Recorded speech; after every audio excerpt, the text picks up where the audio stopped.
만족도 조사를 하는 와중에 저희 세션 소개를 하겠습니다. 먼저 제 소개를 잠깐 하자면 저는 사단법인 외교광장의 이사를 맡고 있는 충남대학교 정치외교학과 김지훈 교수라고 합니다. 반갑습니다. 좀 전에 이제 말씀을 드렸듯이 이 세션은 외교광장과 제주특별자치도가 함께 마련한 세션입니다. 뭐 프로그램 통해서 확인해 보셨겠지만 나름 취지가 있습니다. 동맹과 대결의 기존 프레임을 넘어 다자 협력과 공동 안보를 중심으로 새로운 동아시아 평화 패러다임을 모색하고자 이 세션을 준비를 했습니다. 특히 이제 시민의 참여가 중요하다라는 인식을 또 공유하고 있고요. 본 세션을 이제 본격적으로 시작하기 전에 이 세션을 준비하고 또 노력해주신 외교광장의 이사장님이시자 지금 이제 조국혁신당 국회의원으로 계신 김준영 의원님의 축사를 간단하게 들어보도록 하겠습니다. 김준영 의원님, 박수를 치셔도 됩니다. 네, 안녕하십니까. 구태여 꼭 필요하지 않은 축사이긴 하지만요. 그래도 여러분들 뵙고 말씀드리고 싶었습니다. 저는 제주 포럼을 한 십몇 년 동안 거의 매년 왔던 것 같은데요. 외교광장은 제가 국회의원이 되기 전부터 학문적 동지이자 사회운동의 동지들과 함께 만든 연구소입니다. 그래서 2년 전에 오영훈 지사가 계실 때 우리가 비슷한 패널을 만들어서 제주도 평화의 섬 제주와 함께 할 수 있는 영역을 모색했었고, 그때 제안했던 게 제주시를 평화특구, 그러니까 경제특구는 있어도 평화특구가 없는데 평화특구를 만들어서 전 세계 평화특구의 중심지로 만들어 보자는 구상을 발표하고 지사님한테 드렸는데 잘 실현은 되지 않았습니다. 2년 후에 다시 저희가 이 시민의 협력에 대해서 왜 그러냐면 이번 보시면 대주제가 Fragmented World입니다. 근데 이것은 갈라진 사회는 굉장히 국가주의적인 사고방식이죠. 제가 방금 이전 세션에서 이 한미동맹에 관해서 논의를 했었는데요. 이 동북아에서 이 냉전적이고 위험한 상황이 계속된다는 건데, 이 프래그멘티드 월드가 시민들한테는 안 맞는 말인 것 같아요. 이처럼 전 세계가 얽혀 있고 같이 어울려 산 적이 없을 정도로 어울려 있습니다. 그렇다면 이 두 가지 이 추세는 서로 앞으로 충돌할 수도 있고 서로 보완할 수도 있다고 생각합니다. 다시 말해서 국가가 주도해 가지고 각자 도생으로 전쟁이 일어나는 세계로 갈 수도 있고요. 그걸 막아낼 수 있는 것은 끈끈하게 연결되어 있는 시민의 힘이라고 저는 생각합니다. 그래서 우리가 향후의 미래를 위해서 시민의 힘을, 물론 국가가 권력도 가지고 있고 자본도 가지고 있지만 그래도 시민의 힘은 연속적입니다. 국가는, 그리고 정권은, 권력은 한계가 있고 기간이 있지만 저는 시민의 힘은 꾸준한 연속성이 있다고 생각하기 때문에 이런 노력을 계속하는 것이 이 제주 포럼이나 제주, 그리고 대한민국이 꿈꾸는 데 중요한 자산이 될 거라고 생각합니다. 제가 존경하는 우리 연구자들 오늘 발표하실 텐데요. 이렇게 객석에는 많지는 않지만 이렇게 와주셔서 감사하고요. 아마 이것은 기록으로도 남고 향후에도 중요한 출발점이 되리라고 생각합니다. 감사합니다. 네, 김준영 의원님 감사합니다. 말씀 감사하고 이 시간을 너무나도 잘 지켜주셨습니다. 인사 말씀이 3시 25분까지 하기로 하셨는데 딱 3시 25분입니다. 네, 말씀 드린 김에 오늘 이제 세 분의 발표자와 두 분의 토론자가 이 무대 위에 계신데요. 시간이 이렇게 많지가 않습니다. 그래서 발표자분들은 15분이 맥시멈입니다. 15분. 그다음에 이제 토론자분들은 10분 이렇게 주어졌습니다. 그래야 우리가 종합 토론을 10분 정도 할 수 있을 것 같습니다. 자, 바로 첫 번째 발표자 분을 소개해드리도록 하겠습니다. 광운대학교 김희교 교수님이십니다. 아마 그 짱깨주의 탄생이라는 책으로 너무나도 잘 알려주신 분인데요. 현대 미중관계사를 전공하고 계십니다. 김희교 교수님 발표 부탁드리겠습니다.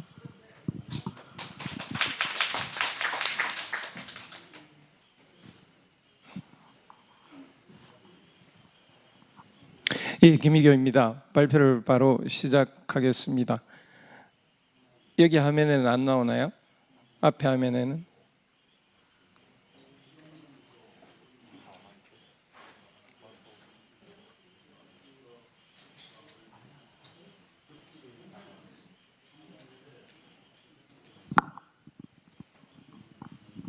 죄송합니다. 바로 확인하도록 하겠습니다. 네, 앞에 프롬프터의 PPT 슬라이드가 지금 보이지 않는데 일단은 네, 지금 들어왔습니다.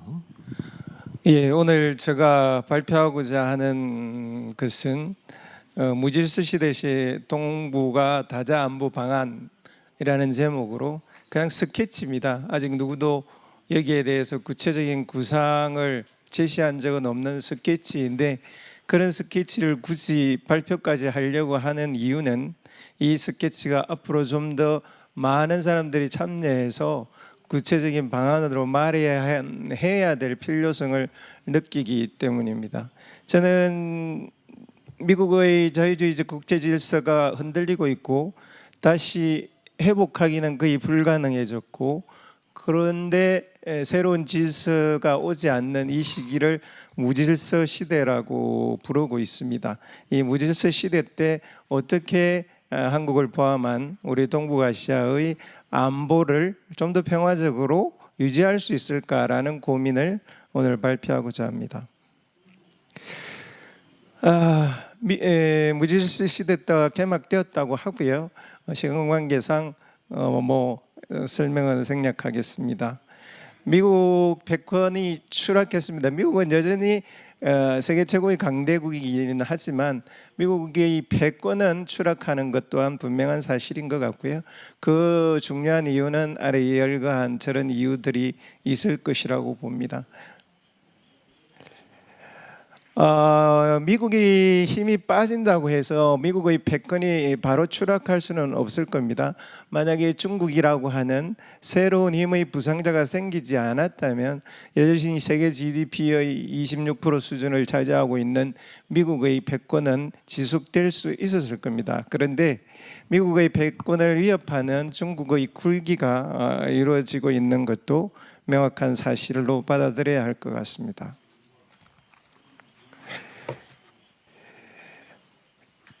이런 시기에 이 한반도를 둘러싼 동북아시아에서는 무엇보다도 평화체제의 구축의 필요성이 절실하다고 느꼈습니다. 무질서 시대에 여러 가지 특징이 있는데 그 중에 하나의 특징은 전쟁, 국지전이 빈번하게 발생할 수밖에 없는 시기이기도 합니다. 따라서 좀 더 시급하게 우리는 평화 질서를 이야기하고 구축의 방안에 대해서 논의해야 될 때라고 생각합니다. 북한은 이미 핵을 가지고 있고 미국은 그들의 이전에 유지해오던 소위 차가운 평화의 시대는 저물고 미국이 곧바로 안보의 위협이 되는 시대로 접어들고 있습니다. 그런 시기에 한반도 체제, 평화 체제의 구축은 절실하고요. 또 일본도 그런 무질서 시대의 자국의 정상화를 과도하게 신궁극주의적인 방식으로 추구하고 있고, 이 시기에 중국은 대만의 문제를 가급적이면 한 번에 해결하려고 하는 시도를 꿈꾸고 있는 것 또한 사실입니다. 이런 시기에 어떻게 한반도에서 평화체제를 구축하는 것이 동북아의 평화체제와 연결될 수밖에 없고, 동북아의 평화체제를 통해서 한반도의 평화체제를 구축해야 되는 그런 시기라고 보았습니다. 오늘 제가 주로 이야기하려고 하는 것은 다자안보 체제의 논리적으로 어떤 방안들이 있는지를 오늘 좀 이야기해 보고 싶습니다. 우선 지금 동북아에서는 주로 한미동맹, 미일동맹이라는 양자동맹의 축으로 동북아의 평화협력체제가 평화가 유지되고 있고 안보체제가 구축되어 있습니다. 이제 이 양자 방어 체제는 다자로 바뀌어야 된다고 봅니다. 왜냐하면 북한은 사실상 비핵화가 불가능해졌고요. 미국이라는 이전의 안보의 관리자가 이제 안보 리스크로 등장을 하게 되었고요.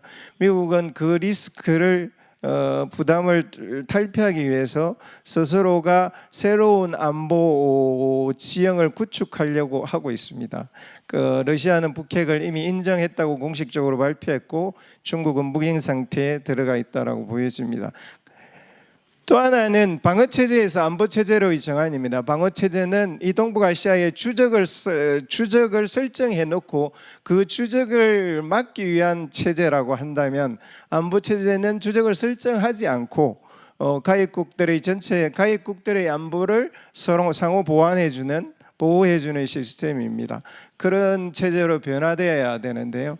우선 첫째는 북한이 핵을 이미 가진 게 중요한 변수가 이미 되어버렸고요. 미국은 동맹의 현대화라는 이름으로 끊임없이 남한과 일본을 중국과 새로운 전선에 동원하려고 하는, 이전에 없었던 안보의 위협의 축으로 등장하고 있고요.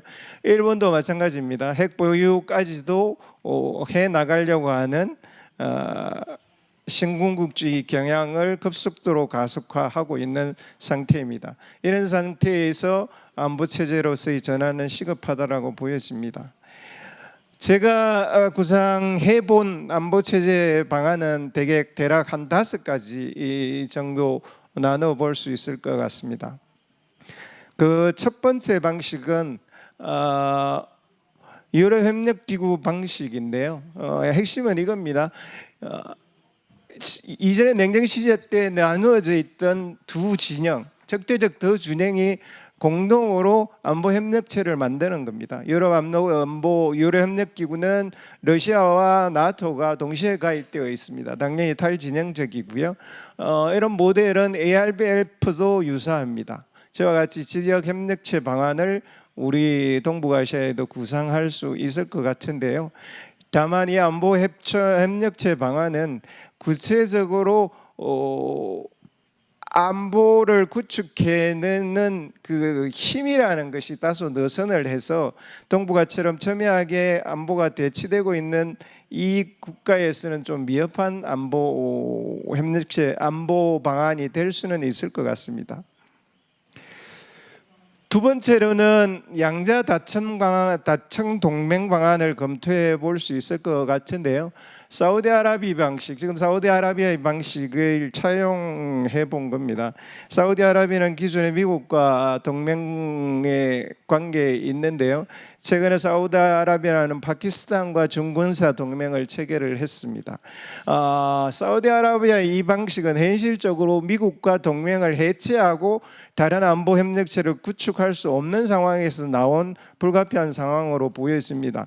그렇지만 미국 그 자체가 더 이상 사우디아라비아의 안보를 완전히 보호해 줄 수 없는 상황에서 검토할 수 있는 또 다른 안보 협력, 안보 동맹 방안이라고 생각되고요. 하나 이상의 해우산을 만들어냄으로써 자국의 안보를 세우는 그런 겁니다. 어떤 기존의 동맹을 굳이 폐지하지 않아도 된다는 측면에 있어서 우리도 충분히 한미 동맹의 해체에 대해서 국민들이 상당한 불신과 불안을 갖고 있는 상황에서는 우선 다층 동맹 방안으로 들어가서 그 다음 단계를 모색하는 것은 검토해 볼 필요는 있을 것 같다고 생각을 합니다. 또 하나의 방식은 다자동맹 안보 체제 방안인데요. 나토의 방식입니다. 나토는 그 설립을 할 때는 그렇지 않았지만 지금은 러시아에 대한 소위 러시아라는 구체적인 적을 실질적으로 상정하고 있는 거여서 방식은 전혀 다릅니다만은 어쨌든 나토의 기본 취지는 가입한 국가들의 안보를 한 국가가 침략당했을 때 공통적으로 보호해 준다는 시스템입니다. 방어 시스템에서 안보 체제, 방어 시스템이라기보다는 기본적으로 안보 시스템으로 봐야 되는 거고요. 동북아시아의 이 시스템을 구축하려면 미국이 얼마만큼 협조 혹은 동의를 하느냐가 관건일 것 같고요. 미국이 정반대를 한다고 한다면 동아시아 국가들 자체에서 먼저 이야기가 된 다음 미국을 가입시키는 그런 방식도 검토해 볼 수 있을 것 같습니다. 다자 비동맹 안보 체제 방안이 그 다음 방식인데요. 기존에 있는 우리가 가지고 있는 동맹들을 다 해체하고 다자 안보를 구축하는 방식입니다. 남한은 미국과 동맹을 해체하고 북한은 러시아와의 동맹을 해체한 다음 이 동북아 지역에 새로운 비동맹 안보 체제를 구축하는 겁니다. 사자, 육자 동시에 가입하는 것을 다 가능할 것 같고요. 더 크게는 아시안과 결합하는 것도 가능할 수 있는 어떻게 보면 가장 이상적인 모델이지만 이상적인 것만큼 가장 어려운 모델도 모델일 수도 있을 것 같습니다. 핵심은 아마 우리가 먼저 미국과 소위 양자 동맹을 해체할 준비 혹은 용기가 있느냐라는 문제가 기본적인 출발점이 될 것 같습니다. 지역군은 지금 유럽군과 유사한 방식으로 검토할 수 있는 하나의 방식이라고 생각하는데요. 유엔사를 확대하는 방식이 있을 수 있고요. 아예 유럽군처럼 새로 관련 국가들이 사자든 육자든 모여서 지역군을 설치함으로써 기존의 방위 체제의 한계를 보완하거나 아니면 전혀 새롭게 만들거나 하는 방식이 검토될 수 있다라고 생각합니다. 구상입니다. 어떻게 보면 터무니없는 스케치일 수 있는데 이런 문제 제기를 던지는 이유는 이미 북한은 핵을 더 이상 어쩔 수 없는 세계가 북한을 비핵화시킬 수 없는 실질적인 단계까지 이미 가버려 있고요. 주변 상황의 안보는 급속도로 기존의 안보 상황은 악화되고 있습니다. 이러는 상황에서 검토해야 될 유일한 방안은 결국은 다자 안보 체제를 해비치 방식이든 동맹의 방식이든 혹은 동맹군을 설치하는 방식이든 하는 방식으로 모색하지 않는 한 저로서는 별로 뾰족한 방법이 없을 거라 생각합니다. 문제는 이와 같이 쉽지 않은 길을 어떻게 달성할 수 있을까라는 게 문제의 핵심으로 보이는데요. 즉 탈출구를 어떤 것으로 삼을 건가라는 문제와 연결되어 있습니다. 일단 우리는 12ID에서 핵군축으로 우리부터 빨리 합의를 이루어내는 것이 중요할 것 같고요. 통일보다는 평화체제로 넘어가야 하고요. 지금 육자를 시작하는 것보다는 사자가 모여서 이 문제를 개시하는 것이 훨씬 더 현실적으로 보입니다. 또 하나는 남북한 양 국가가 이 문제를 해결의 첫 출발점으로는 불가능하고요. 오히려 동아시아의 공동 합의에서 남북 문제를 풀어내는 방식이 더 현실적으로 보입니다. 탈출구가 중요한데요. 지금 중국과 러시아와 북한이 모여서 GTI 두만강 유역 개발을 시작을 하고 있습니다. 어쨌든 모든 이런 대전략의 변화는 경제에서 찾으면 가장 쉬운 솔루션이 될 수 있다라는 측면이 하나 있고요.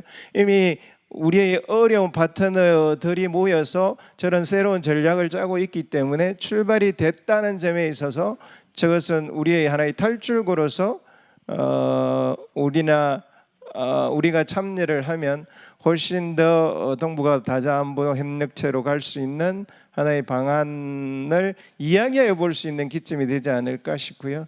또 하나는 남북 종단 고속철도 문제로 이 탈출구를 삼아 볼 수도 있을 것이라고 생각을 합니다.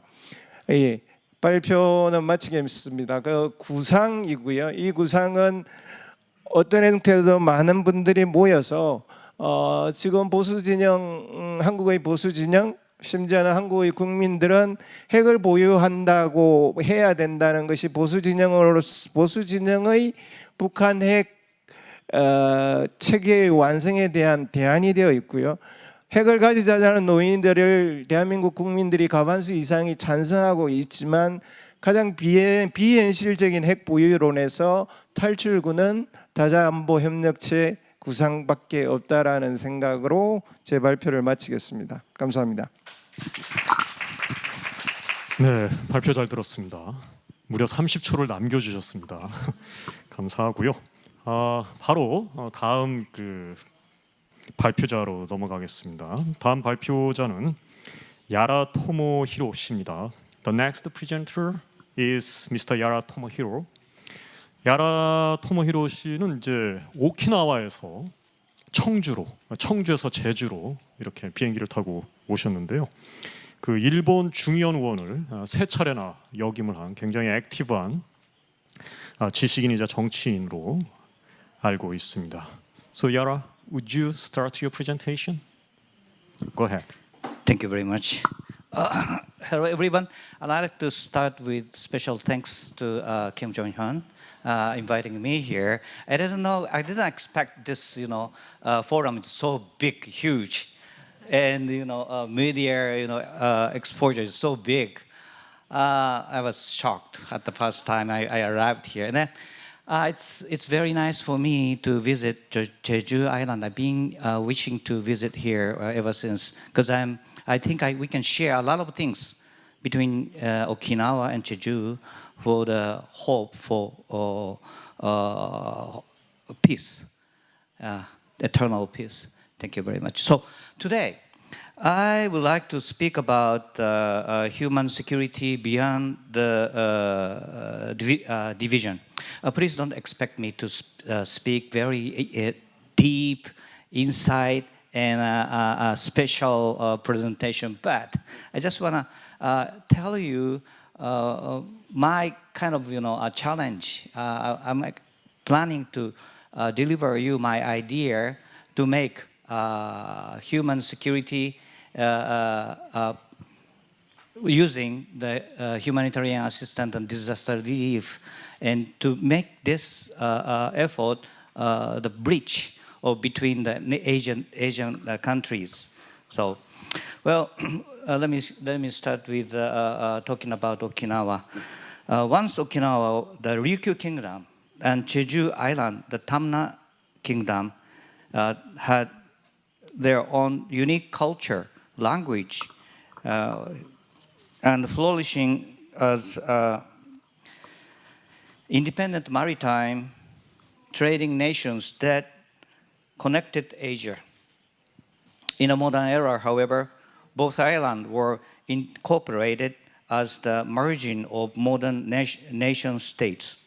As a result, we share the historical pain of being forced to make horrific sacrifice on the front line of great power in the ideological conflict, as seen in the Battle of Okinawa during World War II and the Jeju April 3 incident during the Cold War. The hardship under military administration in Okinawa continued even after the war, as Kamejiro Senaga, a member of House of Representatives at that time, once said, "War is over, but hell goes on." Under U.S. military rule, the human... Thank you very much. I forgot. Yeah, I forgot. Yeah, thank you. Where I was? Okay. Under U.S. military rule, the human rights of Okinawa were ignored, and it became a government of democracy. I'm sorry, graveyard of democracy. I'm sorry, totally I forgot. So, okay. In this map of today, the orange area represents the Marine Corps. 70% of the base in Okinawa are occupied by the U.S. Marine Corps. Of the 38,000 U.S. troops in Japan, 25,000 are concentrated in Okinawa, the number is comparable to the total number of U.S. troops stationed in South Korea. Yet, Okinawa accounts for a mere 0.6 of the total land area of Japan. The presence of such massive military base creates endless problem for the community. The air station sits right in the middle of a residential area, and the military planes fly directly over schools day after day. The soil contamination caused by hazardous materials, which also pollutes the water surrounding the base. Although the Okinawa prefectural government has requested permission to enter the base to conduct a contamination survey, U.S. military authority have repeatedly denied this request. The people of Okinawa continue to raise their voice in protest against the long-standing structural discrimination.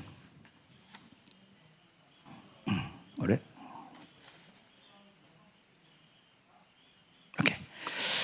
At the root of this problem lies the distortion of the US-Japan alliance.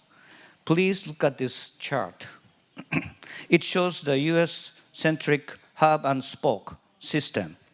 Among these, the only spoke with a one-way arrow is the one pointing from the United States to Japan. US defend Japan, but Japan is not obliged to protect US. One-sided security relationship. Japan is the only country in the world in this position. But there's another example. Can you find it in this chart? Yes, it is the Marshall Island, Micronesia, and Palau, regions that were US trust territories until recently. This means that, legally speaking, Japan is resigning itself to a states similar to that of a US trust territories. Here, Japan faces what I call two dilemmas. The fear of being entangled on the front line of the great powers war as an ally, the alliance dilemma, and the paradox of continuing to be relied upon as a sortie base for foreign militaries, despite having Article 9 of Constitution, the pacifist constitutional article, the Article 9 dilemma. To overcome this structural problem and secure strategic autonomy, a paradigm shift is essential.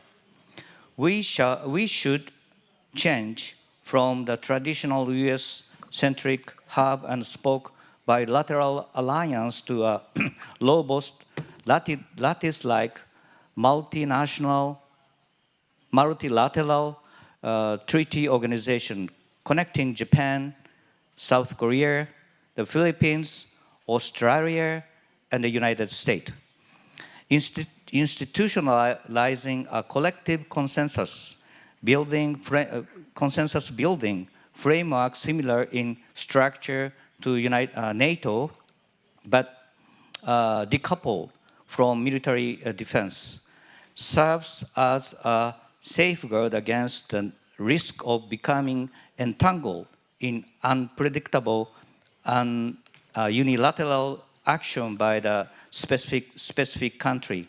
At the same time, this will lead to dispersing and equalizing the burden of hosting bases, which is currently excessively concentrated in Okinawa and Jeju across the entire Indo-Pacific regions. Let me talk about another phase of U.S. troops in this region. This photo shows Marine Corps from Okinawa pouring concrete for the floor of the elementary school in the rural area of the Philippines. Swapping their rifle for shovels, they began to fully incorporate humanitarian assistance and disaster relief, HADR, into joint exercise after the Cold War. The Chinese military first participated in 2014 in Thailand Cobra Gold, the large-scale multinational joint exercise involving over 30 countries, and has since become a regular participant every year. A former commander of the Chinese military commented, "Our participation is a demonstration of our will to cooperate with the United States for the stability of the security in the Asia Pacific." Isn't that surprising? The Chinese commander says they want to cooperate with the United States for the security in this region. This is the photo of the Chinese and South Korean military working together. Wonderful. Similarly, this is another photo showing the participation of the Chinese military. Forgot again. Oh, sorry. This is a photo of a Korean and Chinese military. They're working together. Similarly, this is another photo showing the participation of the Chinese military. Then I come up to the idea that through non-traditional security initiative and military-led soft power, we can advance regional cooperation and build stronger bonds across Asia. According to UN report, the Asia Pacific is an extremely disaster-prone region, accounting for roughly 70% of global natural disaster fatalities. Through multilateral joint exercise, let us build a security network in the Asia-Pacific region that concretely advance human security in the form of humanitarian assistance and the disaster relief. As a first step to materialize this human security, I propose the joint establishment of the Jeju-Okinawa HADL Liaison Office. Humanitarian assistance and disaster relief activities serve as a foundation for cooperation that transcends military boundaries. Let us aim to transform both Okinawa and Jeju from island of intimidation, acting as a peripheral breakwater and deterrent, into island of bonds that radiate peace and connect people. I would like to share an experience I had when I visited the Philippines. Shortly after becoming a member of parliament in 2019, I visited that country to meet with the National Security Advisor, Hermogenes Esperon Jr.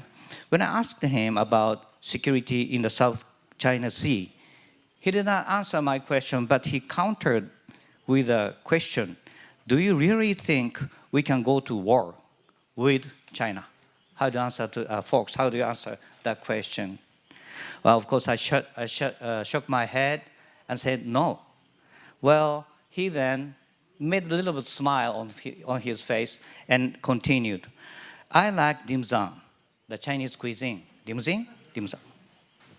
Okay, dim sum. And he said, I also eat hamburger very often. Sashimi and kimchi are delicious too. And once in a while, I enjoy a sip of vodka.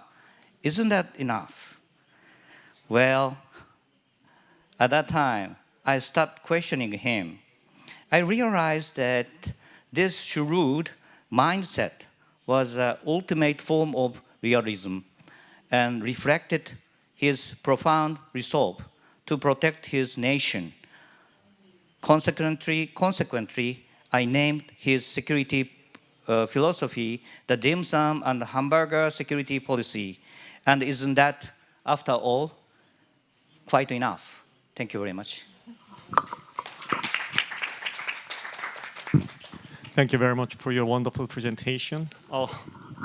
As a presider, it was my fault. I should have let you know that you had the machine to turn over the PPT slides. I'm sorry about it. But it was, your presentation was quite interesting. I'm sorry about that. 심지어 그 제주와 오키나와를 인도적 지원, humanitarian assistance와 그 disaster relief, 재난 구조라는 측면에서 뭔가 그 리어전 오피스, 연락 사무소를 만들어 보자, 뭐 이런 것들 참 재미나는 아이디어였던 것 같습니다. 점심을 먹었는데 딤섬 김치 얘기하니까 또 배가 고파지기도 합니다만, 자 시간 관계상 이제 다음 프레젠터로 넘어가도록 하겠습니다. 다음 프레젠테이션은 우리 문하영 선생님께서 해주시겠습니다. 문하영 선생님은 비영리 단체입니다. 피스모모의 그 대표를 맡고 계신데요.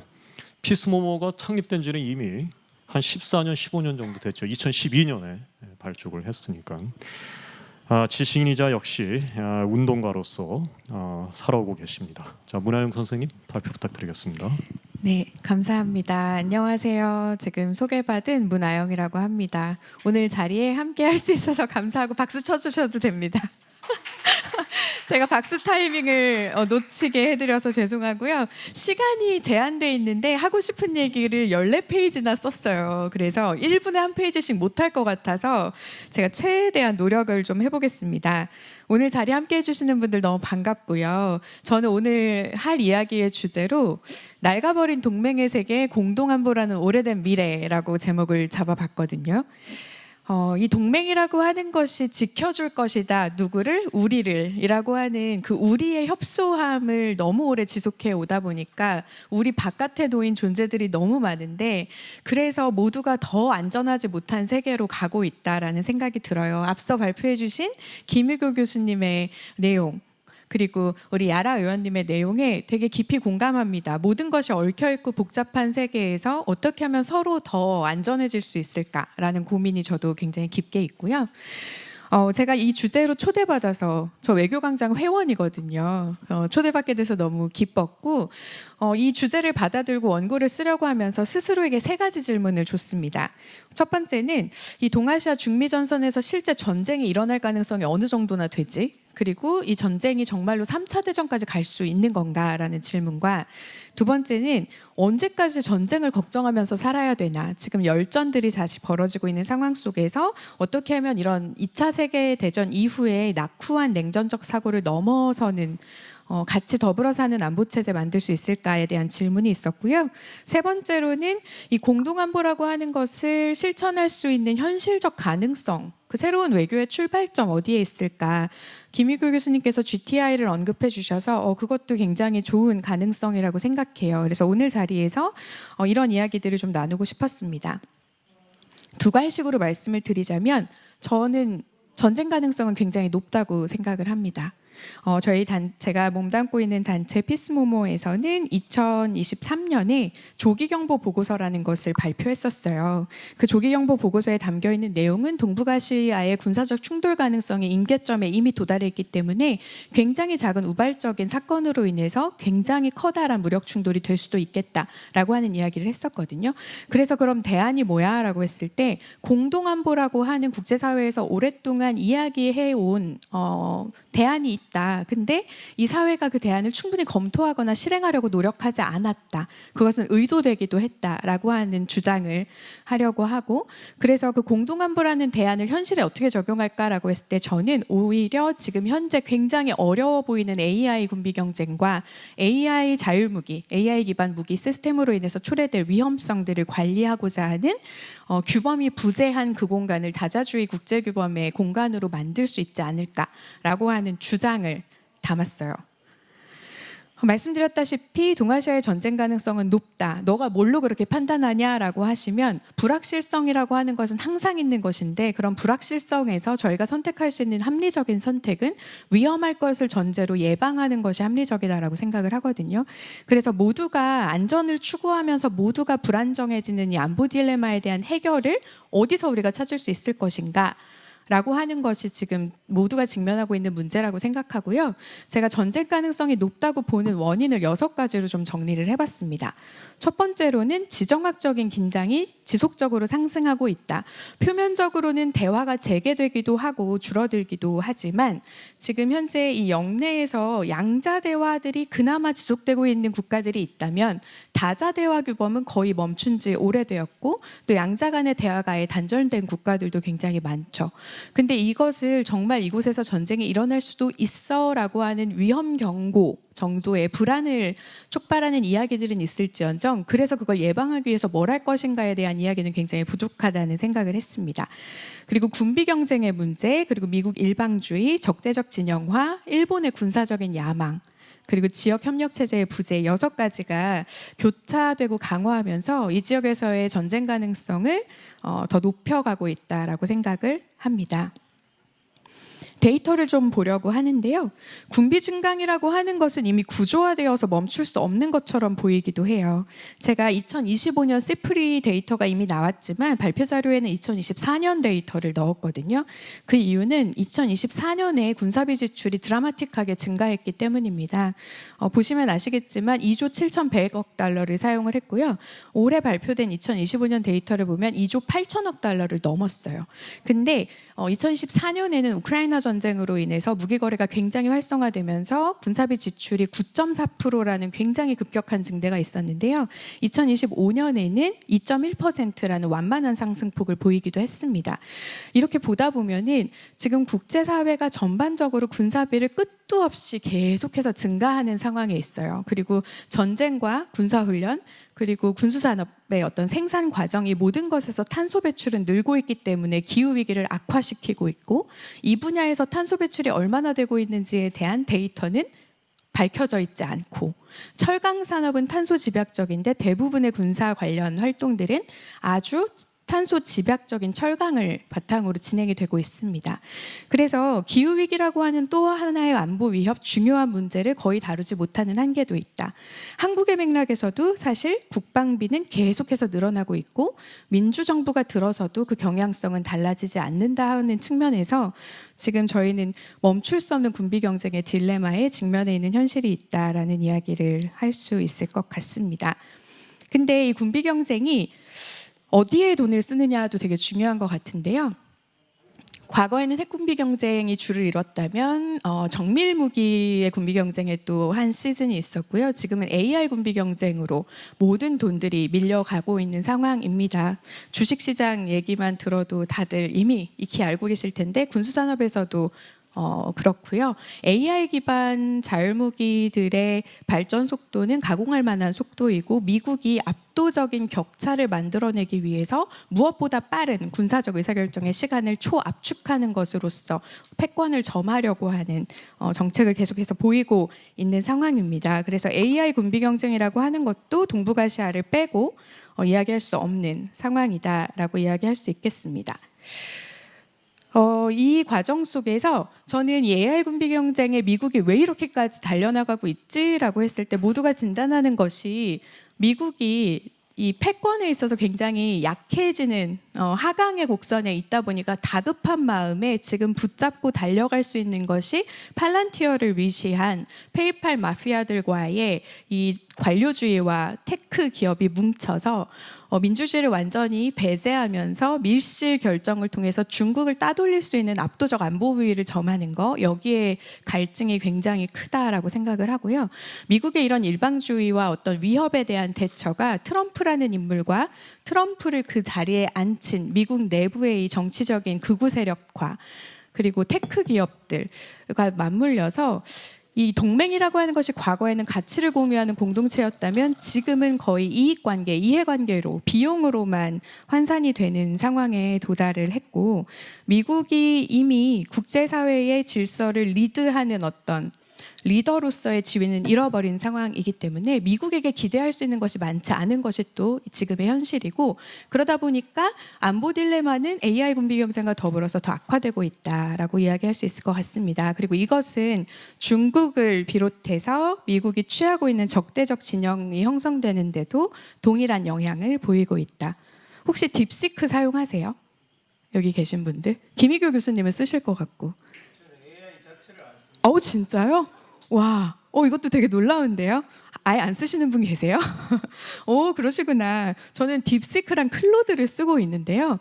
이 사용해 보면서 딥시크의 실력에 사실 조금 놀랐어요. 저도 모르게 어떤 편견을 가지고 있다는 거를 제 스스로도 발견을 했었습니다. 이건 굉장히 지엽적인 이야기지만 지금 패권이라고 하는 것에 있어서 미국이 느끼는 위협을 이해해야 될 필요가 동북아시아에 있다라는 생각을 하고 있어요. 그리고 일본이라는 행위자, 우리 야라 의원님 계시지만 일본 본토와 또 오키나와의 관계는 굉장히 복잡하잖아요. 근데 일본 같은 경우에 다카이치 정권이 들어서면서 지금 노골적으로 군사와 관련한 태도들을 완전히 바꿨죠. 그래서 이제는 살상 무기를 17개국에 수출하는 것이 합법화된 국가가 되었습니다.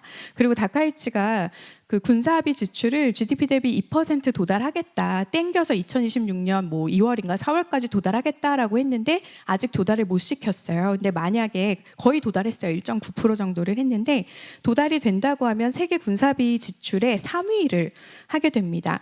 그래서 일본 같은 경우에는 동북아시아에서 군사력 우위를 점하고 싶은 야욕을 계속해서 보이고 있고 제도적으로 그 단계를 향해 가고 있는 상황입니다. 대만 유사 발언도 그랬고 개헌을 계속 원하는 흐름도 마찬가지고요. 다행히 사회적인 반발이 있고 원자폭탄 이후에 여기에 대해서 문제의식을 가진 시민사회의 목소리들이 있지만 정치 권력이 극우화되어 있는 시스템 속에서 얼마나 더 이 견제가 가능할 것인가도 질문이고요. 이것을 견제할 수 있는 국제적인 시민운동, 이것도 굉장히 약화된 상황에서 지역 안에서 일본의 군사적 야망을 좌시할 수는 없는 상황이다라고 이야기할 수 있을 것 같습니다. 그리고 김희교 교수님께서 다자주의 규범에 대해서 여러 가지 예시 들어주셔서 너무 좋았는데 저 역시도 이 영내의 군사 충돌의 가능성이 높은 이유는 아시아 패러독스라고 얘기하는 경제적으로 되게 밀접한데 안보로서는 제도화된 것이 없는 이 저희의 현실, 이것이 굉장히 큰 문제다. 그래서 어떻게 이 안에서 양자 관계를 넘어선 다자 규범을 만들어낼 것인가가 관건이다라는 이야기를 할 수 있을 것 같아요. 여러 가지 어려움이 있는데 그래서 그럼 대안이 뭐냐, 어려움만 이야기하지 말고 라고 하면 저는 공동안보라고 하는 이 개념을 새롭게 해석하고 새롭게 초대하고 이 현실에 맞도록 재구상해서 적용할 필요가 있다고 생각합니다. 이 공동안보 커먼 시큐리티라고 하는 것은 올로프 팔메라는 스웨덴 총리가 이야기했던 것이고 1982년도에 팔메위원회 보고서에서 처음으로 개념화가 됐어요. 제가 생각할 때는 안보 딜레마의 대안이 될 수 있는 개념이라고 생각합니다. 유엔 총회에서도 공동안보 독트린이 채택이 됐는데요. 올로프 팔메 총리는 암살당했고 공동안보 논의는 크게 확장되지 못했습니다. 저는 구테레스 사무총장 임기가 얼마 안 남은 게 너무 아쉽거든요. 제가 되게 좋아하는, 코피 아난 이후로 좋아했던 사무총장님이신데 이분이 우리 공동의 미래라는 보고서를 내면서 이 공동안보의 중요성을 강조했었어요. 그리고 2022년에 국제평화사무국이라고 하는 저희 피스모모드 회원단체인데요. 그 단체와 올로프 팔메 센터가 공동안보 2022 보고서를 발간하기도 했습니다. 공동안보의 6가지 원칙은 이렇게 보실 수 있어요. 인간안보의 중요성, 야라 의원님 강조해 주셨듯 신뢰 구축, 그리고 군비 감축, 다자주의와 법치의 확대, 그리고 대화와 예방의 시스템을 만드는 거, 그리고 신기술 거버넌스를 어떻게, 이 6가지가 공동안보의 핵심 내용이었거든요. 그래서 저는 시간이 얼마 남지 않았는데요. 3번째 주제로 넘어가면 공동안보라고 하는 것은 적과 함께하는 안보라고 쉽게 이야기하거든요. Security with the enemy 아니면 Security with anniversary.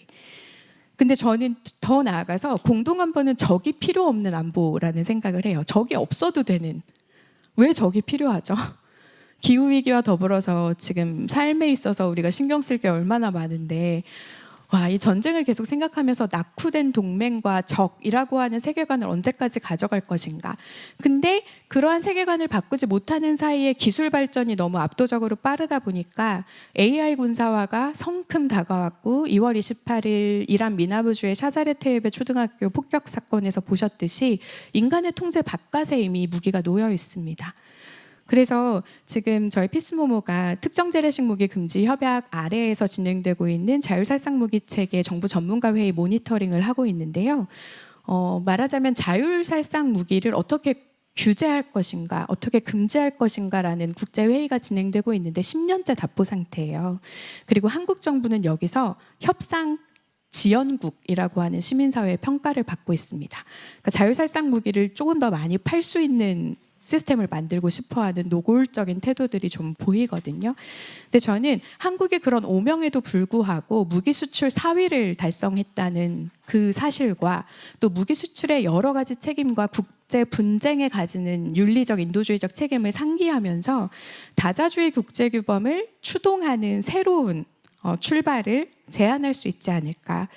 그리고 말씀 주신 것처럼 동맹과 다자 대화가 양자택일의 옵션이 아니라는 사실을 좀 환기하면서 지금 비어있는 인공지능 기반 이 무기 시스템의 다자 규범을 동북아시아에서 먼저 추동하고 그것을 통해서 새로운 다자 규범들을 만들어갈 수 있지 않을까 생각합니다. 네, 시간 관리에 이제 실패할지도 모르는 30초 남아 있는데요. 미국이 이제 이 자율무기 관련 사령부를 창설하겠다고 발표를 했습니다. 그리고 2019년에 우주군 사령부 창설을 했었거든요. 우주와 신무기라고 하는 것 모두 특정 국가가 아니라 전 세계, 전 인류의 안보와 직결되어 있는 문제여서요. 저는 그렇게 모두의 안전과 연결되어 있는 주제들을 어떻게 우리의 현실을 바꾸어가는 기회로 만들 수 있을까를 고민하면서 공동안보가 실질적으로 그 입구가 되면 좋겠다라는 말씀을 드리면서 제 발표 마무리하겠습니다. 감사합니다. 네, 감사합니다. 0초 남으셨네요. 정확히 맞춰주셨는데 이제 안보 딜레마, 시큐리티 딜레마라는 게 가장 간단히 말하면 Your security is my insecurity. 너가 안보를 느끼면 나는 불안해. 뭐 이렇게 되는 건데 이제 공동 안보를 추천해 주셨습니다. 근데 오래된 미래라고 하셨는데 얼마나 오래 기다려야 이 공동 안보가 실현 가능할지 좀 궁금하기도 합니다. 자, 이상으로서 이제 세 분의 발표를 다 들어봤고요. 자, 어떤 때는 발표보다 토론이 더 재밌습니다. 토론자는 두 분인데요. 먼저 이문영 교수님 모셨습니다. 이문영 교수님은 한국에서 가장 대표적인 러시아 학자로 지금 이름을 날리고 계십니다. 외교광장의 이사도 맡고 계시고요. 한때 대통령 직속 북방경제협력위원회 전문위원 등을 역임하셨습니다. 자, 이문영 교수님. 제가 발표보다 더 재밌는 토론을 하려고 야심차게 하려고 했는데 다 빠지셨어요. 지금 방금 다 우르르 나가셨어요. 그렇더라도 제 굴하지 않고 김준영 의원님 해보겠습니다. 좀 다시 불러오실 수 있나요? 아닙니다. 그래서 이제 제 발표는요. 김희교 선생님께서 해주신 거에 이제 어떤 보완, 그 다음에 문하영 선생님께서 해주신 것의 어떤 구체적인 사례, 그 다음에 그 하라 의원님이 죄송합니다. 야라 의원님이 말씀해주신 오키나와 사례가 우리에게 굉장히 익숙한 난제라면 굉장히 새로운 난제, 이제 거기 근데 다 관련이 되어 있는 것 같아요. 그래서 트럼프가 부활하고 두 개의 전쟁이 어우러지면서 세계가 완전히 바뀌었는데 전쟁도 패러다임이 완전히 바뀌었거든요. 그 얘기를 좀 드리려고 해요. 근데 이게 지금 우리가 동아시아 평화 시민연대잖아요. 근데 지금 핵전쟁에 대한 위협 뭐 이런 얘기를 좀 드려서 그냥 잠을 확 깨드릴까? 피곤함을 확 날려드릴까 했더니 한번 들어볼게요. 그래서 이제 보시면 제가 러우 전쟁을 사례로 삼아서 이제 말씀을 드리려고 하는데 요즘에 그런 얘기 많이 들으시죠. 러우 전쟁이 이게 판이 바뀌고 있다. 막 우크라이나가 이기고 있다. 막 이런 얘기 또 나오는데 그게 이제 우크라이나가 러시아 본토 타격을 하는 게 너무 드라마틱하고 스펙타클하게. 그래서 지금 왼쪽은 그 제2의 도시죠. 상트페테르부르크. 거기 타격한 거고 오른쪽은 바로 며칠 전에 모스크바 정유공장. 그 크렘린에서 불과 15km 떨어진 곳에 이제 이렇게 되고 있는데 저는 이제 말씀드리면 그 뒤에 팔란티어가 있다라고 말씀드리고 싶은 거예요. 그래서 우크라이나가 이렇게 이제 막 굉장히 비저블해지게 된 거는 보시면 이게 러시아하고 우크라이나가 각각 서로의 본토에 드론을 얼마나 날렸나라고 하는 건데 2025년에 보시면 러시아 파란 게 러시아가 우크라이나 본토로 날린 거거든요. 러시아가 압도적으로 더 많이 쐈죠. 그랬는데 그게 2026년에 있어서 우크라이나가 러시아 본토로 쏘는 게 더 많아지기 시작한 거예요. 지금 우리가 이거 지금 전쟁이 이상한데? 라고 하는 게 바로 이것 때문에 이제 일어나고 있는 거고요. 그런데 이제 그 뒤에 팔란티어가 있다라고 하는 건 사실 우크라이나 전쟁은 인류 최초의 AI 전쟁이고요. 그리고 그 핵심에 있는 건 빅테크 그룹이고요. 그 빅테크 중에 핵심은 팔란티어라고 말씀을 드릴 수가 있는데 예를 들면 그 왼쪽에 있는 사람은 지금 우크라이나 국방부 장관이거든요. 근데 이 사람이 얼마 전에는 우크라이나 디지털 전환부 장관이었어요. 그때 장관 될 때 28살이었고요. 올해 초에 국방부 장관으로 다시 했는데 그때 지금 34살. 그러니까 정말 젊은 사람인데 이 국방부 장관이 AI 테크니션이에요. 이 사람이 지금 프로모션하고 있는 게 뭐냐면 빅테크 그룹들한테 우리 우크라이나가 새로운 군비 기술 개발을 할 수 있는 살아있는 실험장이다. 우크라이나에 와서 실험해라. 거기에 적극적으로 부합한 게 바로 오른쪽에 있는 팔란티어와 알렉스 카프라고 말씀드릴 수 있습니다. 그래서 이제 시간 관계상 뭐 이게 재밌긴 한데 넘어갈게요. 그래서 이 카프가요 전쟁 나고 3달 만에 키이우로 달려갔어요. 그래서 젤렌스키 만나고 국방부 장관 만나고 그래갖고 막 회의하고 그 다음에 올해 바로 얼마 전에도 또 이제 날아간 거죠. 그래서 지금 우크라이나가 뭔가 변했다. 그러니까 중장거리 드론이라고 하는 게 굉장히 이제 지금 발달한 건데 그 뒤에 기술적인 그 서포터 이제 그게 이제 팔란티어라고 하는 거고요. 그래서 이 알렉스 카프가 그 전쟁 나고 3개월 만에 키이우에서 만났을 때 젤렌스키에게 그렇게 얘기한 거예요. 우리가 우크라이나를 골리앗을 이기는 다윗이 되게 해주겠다. 그래서 사실 우크라이나가 세계 2위 군사 대국인 러시아를 상대로 어쨌든 선전했잖아요. 그 비결은 팔란티어였다라고 하는 것이고요. 그래서 23년 로이터 이거는 카프가 직접 얘기한 건데요. 그러니까 우크라이나가 날리는 드론의 표적 설정의 대다수는 팔란티어가 하고 있다. 이미 2003년 그 대반격 그때부터 지금까지 이제 그렇게 하고 있는 거고 그래서 이제 팔란티어가 굉장히 사실은 팔란티어가요. 그거잖아요. 한마디로 이들이 제공하는 군 소프트웨어의 본질은 이 사람들이 빅데이터 그룹이니까 너무너무 많은 데이터들이 있잖아요. 그 데이터들을 AI를 통해서 순식간에 어떤 특징이라든가 추세라든가 동향이라든가 이런 것들을 파악하고 그런데도 지금 우크라이나는 5년 동안 전쟁을 함으로써 전쟁 정보가 엄청나게 쌓여 있는 걸 지금 팔란티어는 막 그냥 이용하고 있는 거고 뭐 러시아 무기의 특징이라든가 이런 것들 그래서 그거를 다 분석을 해서 예를 들면 이제 드론 같은 경우는 그 드론이 가장 최적의 비행 경로 그다음에 타격 루트 이런 것들을 이게 제공해 주는 거예요. 말하자면 이제 그런 역할을 하고 있는 거고 이게 CNN에서 얼마 전에 그러니까 팔란티어가 좀 우크라이나에 특화해서 지금 드론이 엄청나잖아요. 우크라이나 그걸 하게 해준 게 바로 이게 프리스마라고 하는 소프트웨어예요. 그러니까 이게 러시아 방공망 지금 엄청나게 쌓여 있는 데이터를 분석해서 예를 들면 드론이 어떤 경우에는 러시아 방공망이 요격을 하고 어떤 경우에는 실패하더라. 그걸 다 해갖고 그러니까 이 루트로 해라. 그 다음에 이 프리스마를 이용을 하면 수천 대를 한꺼번에 날릴 수 있고요.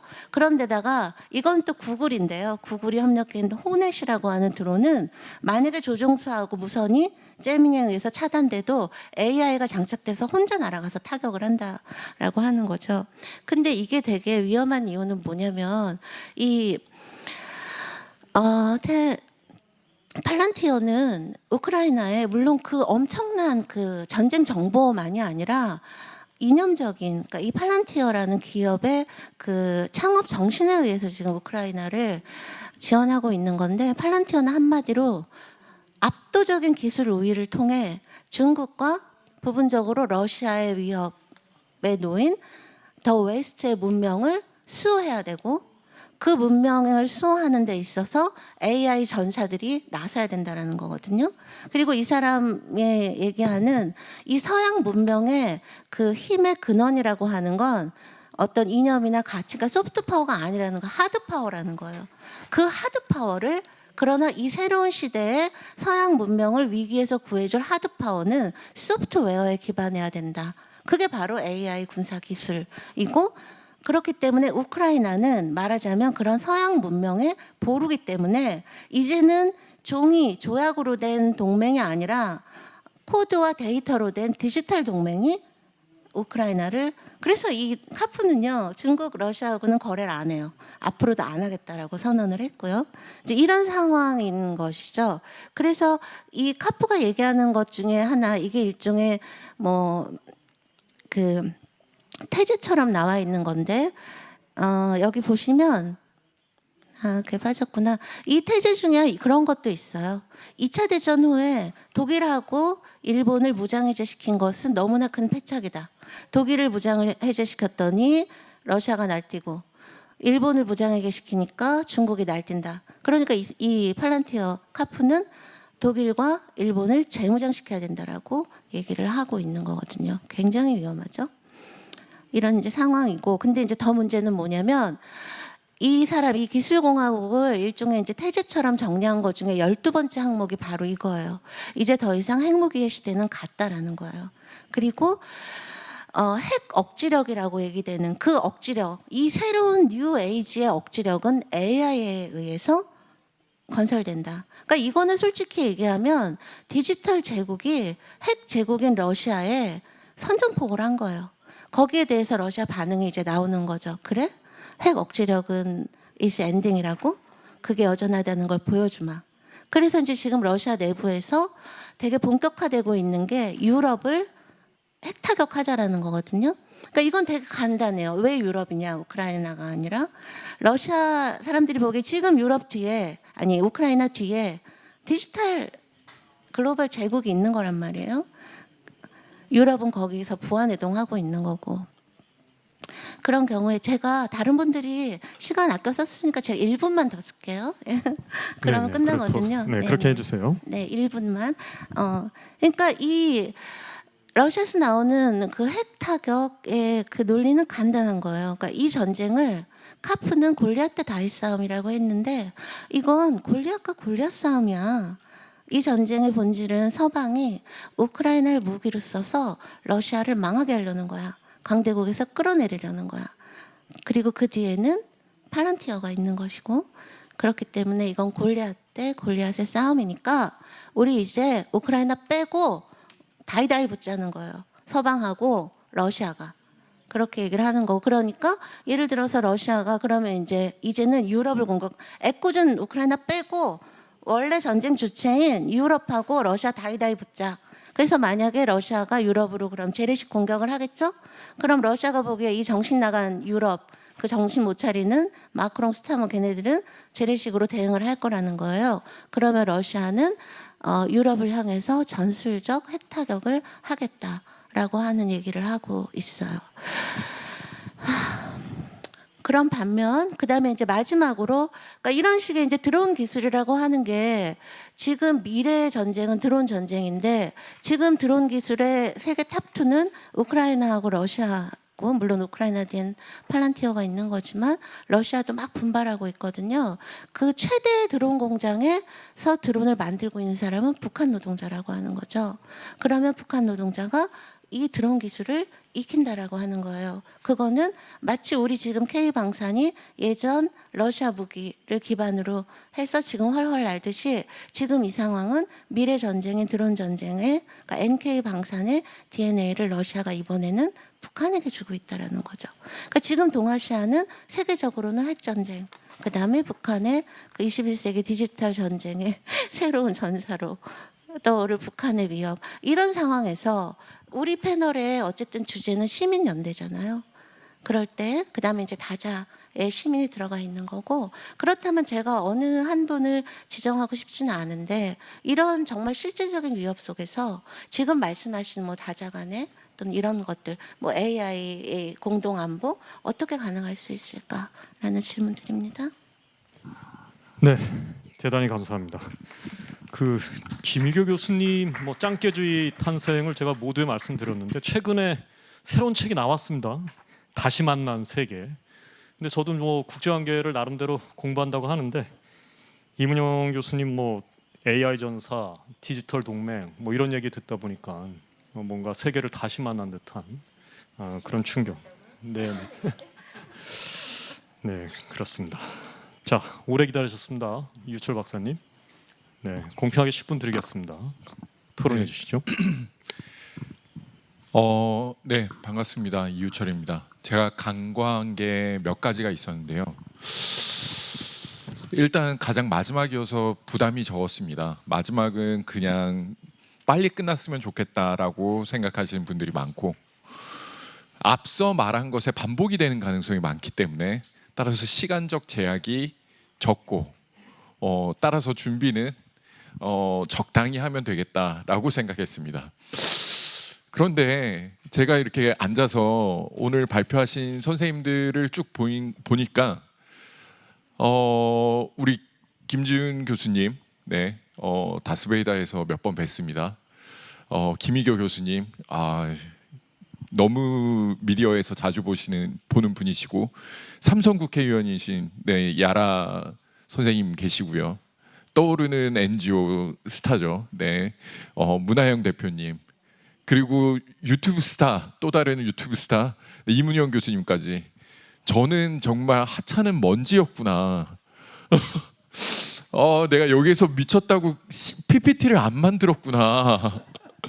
이거는 그래서 네네네. 제가 그 소개를 빼먹었는데 소개 드릴게요. 아니 괜찮습니다. 그 이유철 박사님은 이제 서울대학교 통일평화연구원의 선임연구원입니다. 그리고 이제 그 한국국제정치학회가 발행하는 영문학술지 편집위원 하시고 계시고요. 역시 외교광장 이사를 맡고 계십니다. 그 본론으로 들어가시죠. 네네네. 이런 수많은 착각과 오해와 계산착오 덕분에 저는 무슨 말을 해야 되는가, 이 정말 지난 1시간 동안 고민을 계속하고 있었습니다. 네. 왜냐하면 제가 다시 이야기하기 시작하면 처음에 했었던 이야기를 다시 시작해야 되는 그런 번거로움도 동시에 있기 때문인 거죠. 게다가 청중까지 앉아 있다가 이제 나가버리신 상황에서 제가 감히 여기 앉아 계신 선생님들께 또 질문을 하는 것도 웃긴 상황이 되어버렸다는 거죠. 난감합니다. 네, 이 난감함을 충분히 이해해 주시면서 들어주셨으면 좋겠고요. 저의 기본적인 고민은 이런 것들이었습니다. 과연 전쟁이 없는 평화라고 하는 것을 인간이 만들 수 있을까 하는 고민이었습니다. 1차 세계대전이 끝나고 나서 자유주의가 도래했고요. 이 자유주의라고 하는 세상이 세상을 바꿀 수 있다라고 믿어왔습니다. 일종의 평화가 가능하다라고 하는 신념을 만들어낸 거죠. 근데 2차 세계대전이 터지고 말았어요. 2차 세계대전이 터지고 말았는데 이 2차 세계대전은 1차 세계대전의 잔혹한 만큼이나 훨씬 더 큰 규모의 전쟁이었어요. 뭐 유럽 쪽에서는 2차 세계대전이라 부르고 이 동아시아 쪽에서는 태평양 전쟁이라고 부를 정도로 전쟁 규모가 전 세계적이었던 거죠. 이거는 마치 1차 세계대전이 유럽의 전쟁이다라고 이야기하는 것과 어느 정도 거리가 있는 것처럼 보여져. 그러면서 사람들은 생각했습니다. 과연 이 우리가 평화를 생각하고 있는 이 주체를 어떻게 살려야 되느냐, 어떻게 살려야지 우리가 다시 평화를 꿈꿀 수 있는가 하는 고민까지 이른 거죠. 그게 아마도 마틴 하이데거가 존재론을 소환한 이유가 아닌가라는 생각을 해봅니다. 그러니까 주체를 소멸시켰다라고 이야기를 하지만 결국에는 하이데거의 존재론이라고 하는 것은 그 죽어가는, 소멸되어가는 주체들을 살려내려는 마지막 시도가 아니었었나라는 생각을 하게 됩니다. 그러면서 2차 세계대전이 오히려 터져버린 거죠. 더 이상 어떤 이성에 대한 어떤 확신을 갖기 어려운 시대가 돌아왔습니다. 오히려 2차 세계대전이 끝나고 나서 냉전을 마주하면서 이데올로기의 대결로서 서로의 주체를 확인하는 과정이었었다는 거죠. 대결로서 서로의 주체를 확인하는 것이었었던 거죠.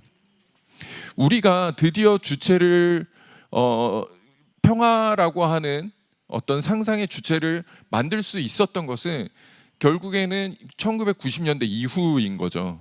1990년대 이후라고 하는 것은 탈냉전 이후를 의미합니다. 탈냉전 이후 아시아 태평양을 중심으로 해서 경제적인 협력이 어떠한 평화의 가능성을 불러일으켰다라고 보고 있었던 거죠. 근데 그것도 얼마 가지 못했습니다. 결국엔 30년 짧은 시간 동안 다시 전쟁의 소용돌이로 우리에게 다가오고 있다는 것이 지금 현실 사회라고 볼 수 있을 것 같습니다. 우크라이나 전쟁을 비롯해서 가자 침공, 더불어서 이란 전쟁, 미국에 의한 이란 침공이라고도 이야기할 수 있겠죠. 각종 전쟁들이 퍼져나가면서 다시금 평화를 원하는 세력들이 고개를 들기 시작했고, 아니다, 우리가 다시 힘을 모아서 어떠한 대결로서, 그러니까 힘의 균형으로서 안정을 찾아야 된다라고 주장하는 사람들이 나타나기 시작한 거죠. 예컨대 제가 이 세션에 들어오기 직전 세션에서 한미동맹 세션을 들어갔었는데 거기에서는 이렇게 이야기하더군요. 지금 우리가 한미동맹을 현대화시켜야 되는 가장 큰 이유 중에 하나는 제3차 세계대전을 막아야 되지 않겠냐라고 하는 이야기였습니다. 네. 저는 이걸 살펴보면서 과연 그들이 생각하고 있는 어떤 평화라고 하는 것이 도대체 어느 방향으로 향하고 있는지를 잘 모르겠다라는 생각밖에 들지 않습니다. 그러니까 예를 들어서 우리가 경험한 평화는 두 가지 평화가 있는데, 하나는 냉전의 평화였었고 또 다른 하나는 경제에 기반한 평화였었다라는 거죠. 경제 성장에 기반했었던 평화라는 거죠. 그런데 경제 성장의 평화가 이제 깨지고 다시 우리가 대결의 평화를 바라보고 있는 상황에 이르렀다라고 하는 겁니다. 앞으로 우리가 헤쳐나가야 될 이 상황에서 되게 다양한 이야기들을 해주셨습니다. 우리 김희교 선생님도 굉장히 많은 아이디어를 내어주셨고, 야라 선생님도 많은 아이디어를 제공해 주셨습니다. 마찬가지로 문하영 선생님도 오래됐지만 결국에는 이루어지지 않았었던 미래를 말씀해 주셨습니다. 우리가 기억하고 있는 것은 사실 과거입니다. 그러니까 과거에서 미래를 꿈꾸고 있는 거예요. 그러니까 그게 사실은 극우의 어떤 캐치프레이즈이기도 합니다. 그러니까 마가 세력이 이야기하는 이야기도 결국에는 다시 새롭게 미국을 위대하게 만들자라는 이야기거든요. 그래서 사실 우리가 지금 이야기하고 있는 평화라고 하는 것이 대결의 평화와 그 다음에 경제적 평화, 이 두 가지만 이야기되고 있다라고 하는 것이 사실 한계라고 생각을 합니다. 그런 의미에서 오늘 발표자님들께서 말씀해주신 평화에 대한 어떤 상상력은 우리가 과거의 어떤 매몰되지 않고 그것을 다시 적극적으로 만들어내는데, 새로운 평화를 만들어내는데 고민을 하고 있다라고 하는 측면에서 저는 매우 흥미롭게 들었고요. 그런 의미에서 한 가지 질문을 드리고 싶은데, 가장 큰 질문 중에 하나가 과연 한미 동맹, 우리가 상상하고 있는 이 평화라고 하는 어떤 우리 이상향이죠. 이 이상향 안에서 한미 동맹을 어떻게 재편하는 것이 우리의 첫 번째 과제인지 한번 이야기를 들어보고 싶습니다. 네, 여기까지 하도록 하겠습니다. 감사합니다. 네, 감사합니다. 네, 랩업을 아주 잘 해주셨습니다. 잘 해주셨고, 이상으로서 이제 발표 세 분, 토론자 두 분의 말씀을 다 들었습니다. 다 듣고 났더니 우리 세션에 주어진 시간이 5분 남았습니다. 5분 남았고요. 마침 그 이유철 박사님께서 질문을 또 해주셨기 때문에 혹시 오늘 참석해주신 청중 여러분들 가운데 좀 추가적인 질문이 있다. 그러면 질문을 먼저 받고 한꺼번에 답을 하는 식으로 좀 진행을 하면 시간 세이브가 될 것 같습니다. 혹시 뭐 저기 질문?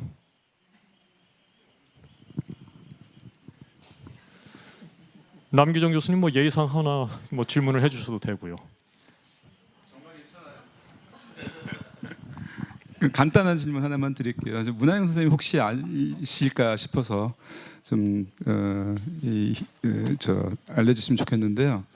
어쩌면은 그 인류 최초로 정말로 영원한 평화가 올 수 있겠다는 생각을 좀 했습니다. 이문영 선생님 얘기도 들으면서 핵전쟁으로 인한 인류가 멸망한 뒤에 절대로 전쟁이 일어나지 않을 수 있는 상황이라고 하는 게 일어날 수도 있지 않을까 하는 생각이 들었는데요. 그와 관련해 가지고 혹시 여기 계신 분들 중에서 그 가장 최근에 상황까지도 모두 고려한 그런 상황에서 핵전쟁 시나리오 또는 시뮬레이션 같은 게 혹시 어딘가에 있는지, 참고할 만한 게 있는지 좀 알려주시면 고맙겠습니다. 네, 질문들이 크고 어렵습니다. 이렇게 들어보니까. 자, 시간 관계상 제가 질문할 수 있는 기회는 없을 것 같습니다. 그런데 이제 뭐 이유철 박사님께서 어느 정도 유관된 질문. 그러니까 이제 이렇게 얘기를 듣다 보면 그 다자 체제, 그것이 뭐 안보일 수도 있고 경제일 수도 있고, 그다음에 이제 공동 안보 이렇게 말씀을 해주셨는데, 도대체 그 다자 체제나 공동 안보를 지향하고자 하는 데 있어서 가장 큰 장애가 뭘까, 문제가 뭘까? 그것을 확인한 다음에 그것을 해결해 나가는 과정이 필요할 것 같은데, 그 문제 가운데 하나가 이제 그 왜곡되는 한미 동맹이 아닌가, 뭐 이런 생각이 좀 듭니다. 그래서 일단 그 뭐 지정된 답변자는 없습니다. 뭐 첫 번째 질문, 한미 동맹을 어떻게 재편하면 좋을까? 아이디어가 있으면 말씀을 해주시고요. 그 다음에는 이제 우리 남기정 교수님 말씀하신 그 핵전쟁 시나리오가 존재하는가, 아니면 어떤 식으로 펼쳐질 것인가, 뭐 좀 대답을 해주시면 감사하겠습니다. 자, 네네, 뭐 무슨으로? 어떤 질문을? 질문을 하셨다는 말씀이시죠?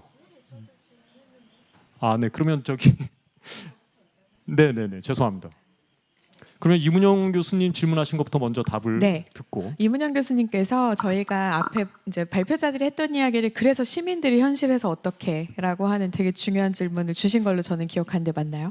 아니 그다음에 이제 말하신 AI 공동안보 이런 네, 그 AI 공동안보 어떻게? 네. 그래서 저부터 응답을 드리면 사실 다 연결되어 있는 것 같아요. 한미 동맹의 문제도 그렇고, 저는 이게 모두의 안보를 표방하지만 실상은 매우 소수의 안전과 매우 소수의 부를 위해서 전 세계가 복무하고 있다고 생각하거든요. 알렉스 카프를 비롯해서 페이팔 마피아들이 미국 정부를 거의 다 예속시키다시피 하고 민주주의라고 하는 제도를 훔쳐가서 이제는 자기들의 이해관계를 위해서 결정하고, 웨스트라고 하는 서방을 지키기 위해서 모두를 희생시킬 수 있을 만큼의 힘을 갖추게 된 이 세계관 안에는 결과적으로 서방이 지켜주는 그 구원자의 이미지로서 구축한 그 이미지의 정치를 가지고 사실 아주 소수의 권력과 부만을 위해서 세계가 역할을 해왔다. 그 한계를 어떻게 넘어설 것인가라고 하는 되게 답이 보이지 않는 도전이 있는 것 같은데요. 저는 오늘 이 자리에 막 청중분이 계셨다가 사라지셨다가 나타나셨다가 이것을 몇 번 언급했지만 그런 것이 중요하지만 또 꼭 중요하지 않다라는 생각도 해요. 말에 힘이 있다고 김준영 이사장님께서 시작하면서 말씀을 주셨는데 저희가 하는 일들이 다 씨앗을 심는 일이라고 생각합니다. 어떤 열매를 언제 맺을지는 사실 모르지만 그래서 이 제주 포럼이 가지는 한계도 명확하고 시민사회의 요구와 공명하지 못하는 것들도 있고 시작할 때 앞에 오셔서 시위하셨던 시민단체들도 계신 걸로 알고 있거든요. 그런 모든 목소리들이 어떻게 서로 만나서 배척하지 않으면서 연결될 것인가, 그 공간을 만들어내는 경험들로부터 공동안보의 가능성 찾아볼 수 있지 않을까. 되게 추상적이지만 그런 말씀 드리고 싶고요. 그리고 구체적으로는 그 리아종 오피스 만들자는 야라 의원님의 메시지에 공명하면서 제주도는 국가가 정한 평화의 섬이잖아요. 근데 평화의 섬인데 우주센터에서 지금 한 달에 100개씩 위성 만들어내고 표면적으로 이게 어떤 군사적인 효과가 있는지에 대해서 공개되지 않고 문제가 너무 많거든요.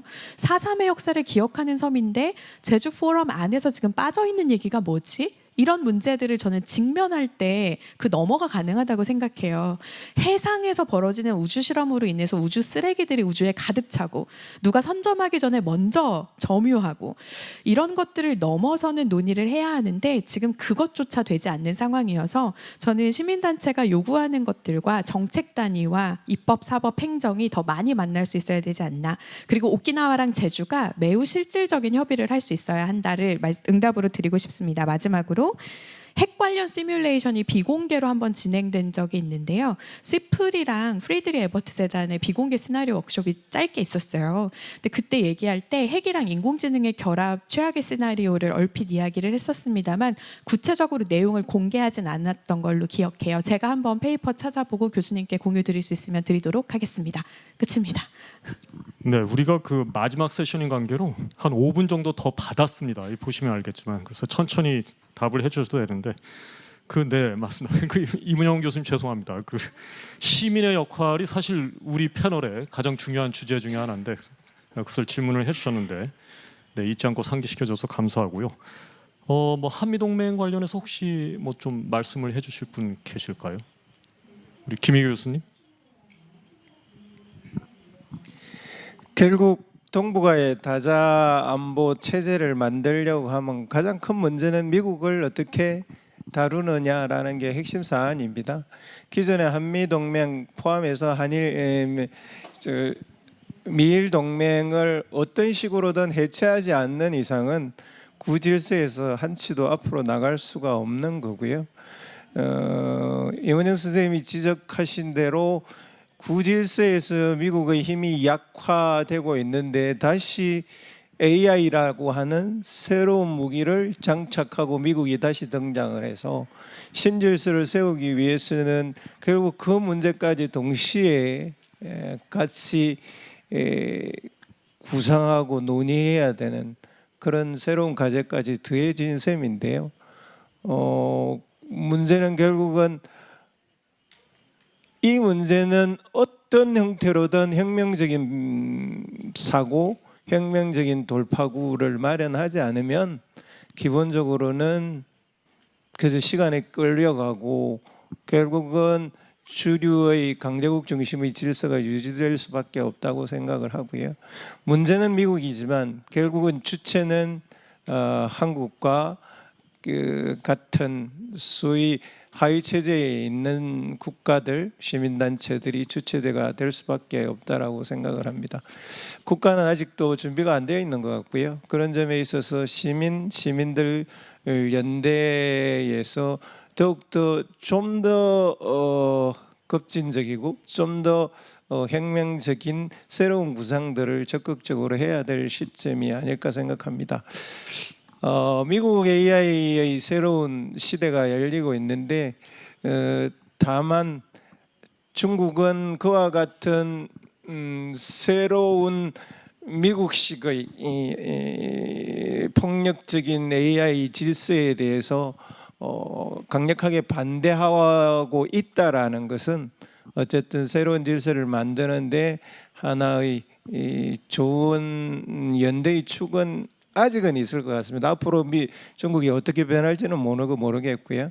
그래서 시기적으로 시간이 많지 않은 이 시기에 뭔가를 만들어내야 될 이야기이다라고 생각을 합니다. 그 과제가 굉장히 많은 시기인 것 같습니다. 네, 감사합니다. 야라상, do you have any final comment? We have just one more minute. Okay, thank you very much. Well, as I said in my presentation, we are so much inclined to the U.S.-centric hub-and-spoke relationship, isn't it? For a long, long time, for long centuries. I mean, not century, but a long time. Well, my presentation is I wanted to say, let's look at the other style of security cooperations, lattice-like, institutions. Then the very easy way to get together is maybe the humanitarian assistance, the disaster relief in the time of the natural disaster. Heat kills so many people everywhere in the world. Well, maybe the more people are dying because of this climate change than the actual war. So, well, I wanted to say let's somehow think about or change mindset. So I was, looking. Just wanted to say that in this very good venue at the Jeju. Thank you very much. 네, 그 10초만 말씀을 드리면 One more thing. Okay, go ahead. Nuclear things. Sorry If you start talking about nuclear things, I will go to buy my gravestone. 오케이, 땡큐. 그 1983년입니다. 그 냉전의 시기죠. 그때 그 리차드 울만이라는 사람이 그 시큐리티 쪽에서 유명한 학술이죠. International Security의 Redefining Security. 그러니까 안보를 재정의 내려야 된다 하면서 무슨 얘기를 했냐면 캘리포니아의 지진이 다시 자주 나죠. 미소간의 핵전쟁이 날 위험이 큰가? 아니면 캘리포니아의 지진이 날 위험이 큰가? 후자다. 왜냐하면 핵전쟁은 인간이 제정신이 조금이라도 있으면 서로 안 할 것이다. 그러나 natural disaster, 지진은 기다려주지 않고 휴먼이 컨트롤할 수 없다. 그렇기 때문에 그러나 핵전쟁과 똑같은 무지막지한 결과를 빚어낼 것이다. 그래서 우리가 그 natural disaster 이런 거에 준비를 해야 된다. 이게 security 컨셉에 들어와야 된다. 뭐 이런 얘기를 했던 것 같은데 이제 그 교수님들 말씀을 들어보니까 AI가 컨트롤하면 휴먼 컨트롤할 입지는 더욱더 좁아들어서 이 또한 내추럴 디자스터와 같은 영역으로 가고 있지 않나 좀 걱정이 됩니다. 자, 저도 뭐 한마디는 해야 돼. 밥값은 해야 될 것 같아서 마지막으로 한마디 드렸습니다. 자, 이상으로 동아시아 평화 번영을 위한 새로운 협력 구상, 평화 시민의 연대, 제주도와 외교광장이 함께 준비를 한 세션을 마치도록 하겠습니다. 끝까지 자리를 지켜주신 청중 여러분, 그 다음에 발표자와 토론자 여러분, 대단히 감사합니다. 이상으로 마치겠습니다.